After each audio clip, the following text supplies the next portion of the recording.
Baadhi ya wananchi wameendelea kumwataka katika mitandao ya kijamii kwenye Instagram page, lakini pia na mitandao mengine, wakimwomba na kuweza kumpa masaa 48 Askofu Gwajima mbunge wa Kawe, na akiweza kuambiwa na kutukanwa sana katika mitandao ya kijamii kwa wale wananchi ambao wamekuwa na moyo mkunjufu na chama cha CCM. Na nafikiri kuna baadhi ya wengine ambao wamekuwa na mapenzi ya kupita kiasi, na mapenzi ambayo yameweza kuonekana dhahiri shaili. Kwa wale waliopita kwenye Instagram page ya Askofu Gwajima ambayo nafikiri ina followers wengi sana, kiasi kwamba hata katika upande wa comment nafikiri kuna comment nyingi kwa baadhi ya watu tofauti. Kuna watu wengine wanakubaliana na kile alichokizungumza na kuweza kupinga kuhusu masuala ya utekaji. Kuna watu wameweza kukubaliana nalo, na pia kuna baadhi ya watu wengine wameona ni kama anatengeneza uchochezi na uchonganishi, tena kipindi ambacho tunaelekea kwenye kipindi cha uchaguzi. Yani kuna baadhi ya watu wanaamini kabisa kwamba Askofu Gwajima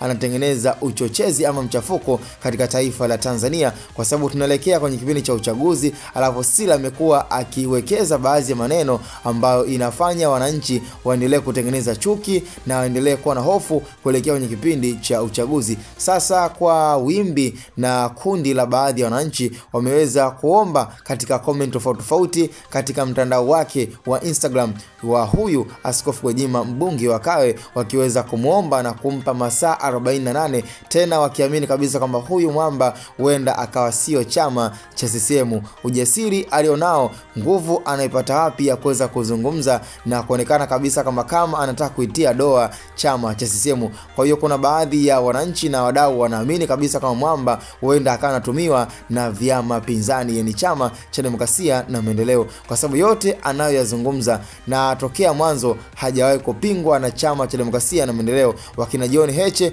makamu mwenyekiti, lakini pia na viongozi kama kina Godbless Lema na viongozi wengine wamekuwa wakimuunga mkono na kumpa support sana Askofu Gwajima. Sasa imeonekana kama inaleta picha tofauti, kwamba inaonekana mwamba yupo kwenye uzi wa kijani, lakini roho yake iko katika chama pinzani. Ni sawa mchezaji yupo kwenye klabu ya Yanga, alafu nafsi yake na moyo wake upo kwenye klabu ya Simba. Kwa ni rahisi kuweza kutumiwa. Hayo yote yamekuwa kiendelea kuzungumziwa na kuwa kama mjadala mkubwa unaoendelea hapa nchini Tanzania. Sasa kwa jinsi unavyoona, kwa utu wako, hekima yako, maono yako, ama kwa ushauri wako, unahisi ni kitu gani kiendelea kufanyika? Ama je, kwa kinachoendelea katika hivi sasa, unahisi ni sahihi kwa Askofu Gwajima kuweza kuzungumza wazi mbele ya hadhara, kipindi ambacho tunajua kina attention zaidi kwenye kipindi cha uchaguzi? Na kama haitokuwa sawa, basi tukutane pia kwenye upande wa comment. Ni Hatoboy Media.